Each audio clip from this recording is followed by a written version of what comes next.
right, welcome back to Drafting with Sparks, guys. I'm gonna get this kind of short. This is gonna be a short video for y'all. Just kind of go over some of my favorites and the salaries that I like going into this weekend. Again, I don't play a lot of those big. We got 50,000 people in it. Contests. I normally like the ones where you got about max entry is about 250 is what I like, but I've been really doing well on the ones that have about 27 people in it, where you double up on your money. Like top 9 or top 6 people end up winning when it's all said and done. Last week, I believe during the Whitaker card, I ended up winning around, I want to say like 50 on overall, or I don't remember exactly off the top of my head. But I do all right when it comes to those. Now, as far as the fighters that I like this week, I'm really going to stay away from the main event. I know I picked Masvidal in the right hand, left hand podcast earlier today. I just don't want to put money on that either. I'm having to catch back up with John as he's whooping my ass right now, so I'm having to make some picks that normally I wouldn't make, but it's whatever. It's for a bottle of whiskey. But some of the title fights I do like. I am doubling up on Weili and Rose. I think it's going to be a fight of the night. I think that's going to be a great fight. I think you're looking at possibly fight of the year there.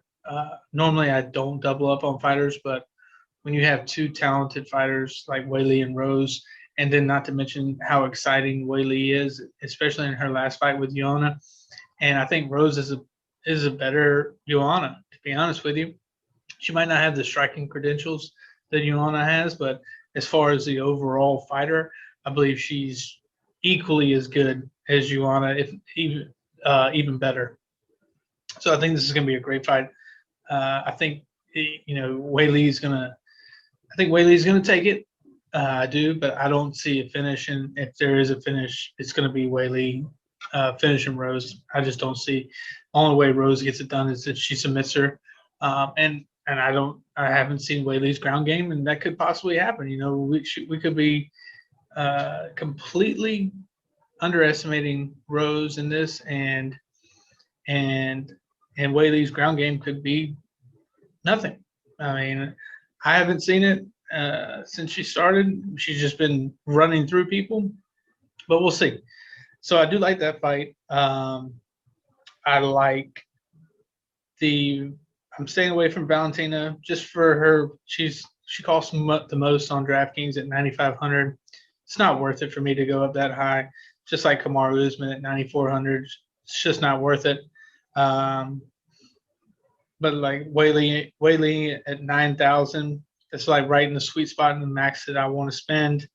And then going into another fight that I really, really like on the prelims is Brendan Allen going against Carl Roberson. Sorry, a little tough name to say there. But I love Brendan Allen. I think he gets it done by submission in that fight. I know Carl, if he keeps the fight standing, he has a chance to finish Brendan. But Brendan Allen is tough as they come, and I really like Brendan Allen to win by submission in that. And then for the 8,400, I mean it's perfect right there. Where your average salary you need on a fighter is 8,300, and he's right there at 84. You can't beat that. Next, like right below him, Uriah Hall, who me and John both love in this fight. I think Uriah Hall knocks out Chris Weidman. I think it's time for Chris Weidman to kind of I like the move when he did it to light heavyweight. I think he should have stayed there. I think these middleweights are just too good for him now. I think he can't get it done at middleweight. If he wants to continue his career, I think he needs a quick cut in the weight. Stay at light heavyweight. I know he got knocked out by Dominic Reyes, but at the time, who wasn't getting knocked out by Dominic Reyes?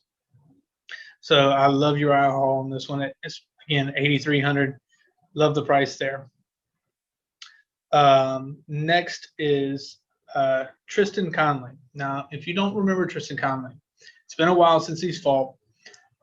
He fought Michel Pereira back when Michel Pereira was, they thought he was going to be the next big thing. And, he was doing all the dancing, hyping himself up. Tristan Conley stepped in on short notice, and Michel Pereira was doing all the backflips in the octagon and doing all this crazy shit where Tristan Conley just plodded forward, tough as nails, and ended up getting a unanimous decision win in that fight. And Tristan Conley, I believe, is the underdog in this fight. Yeah, so he's 7,400. I love that price for him. And then last, but certainly not least, I know people are gonna kind of hate on me on this one because they're gonna say he's over the hill, he's nothing. But as far as an underdog pick, I love Anthony Smith. I picked him in the main our podcast earlier today. At 7,300. Love that price. I have him in most of my lineups. Anthony Smith. I think he gets it done. I think just standing wise, Anthony Smith is a better striker than Jimmy Crute. Grappling wise, Anthony Smith can hang with anybody. What I don't like is that he does want to settle sometimes when people try to take him down. I don't like that at all. So, and Jimmy Crute will try to get this fight to the ground and try to submit him.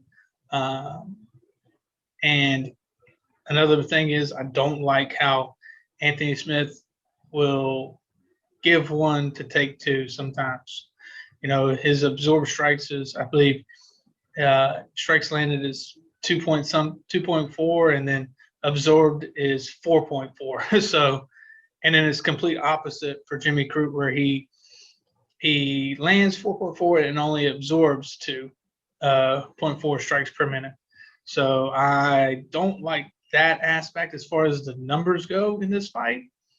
As far as the heart, the better overall fighter when it comes to it, I like Anthony Smith in this. I could be wrong, but Anthony Smith is definitely one of those ones that could win you a lineup or could lose you one. So those are going to be my picks for the week. I hope you enjoyed them. Listen to the podcast. Follow us on Twitter, Instagram, Facebook, our YouTube page. We're getting the website up and running. We're going to have some more contests running out for you guys. We're getting all of our inventory together to get you some shirts. So look forward to new things coming. Keep listening, subscribe, please, because that's how we get sponsors. That's how we get all of our new things, our equipment, everything that comes in. The more we get, the more we can improve the show, improve the listening for you guys. I hope you enjoyed it, and have a good week.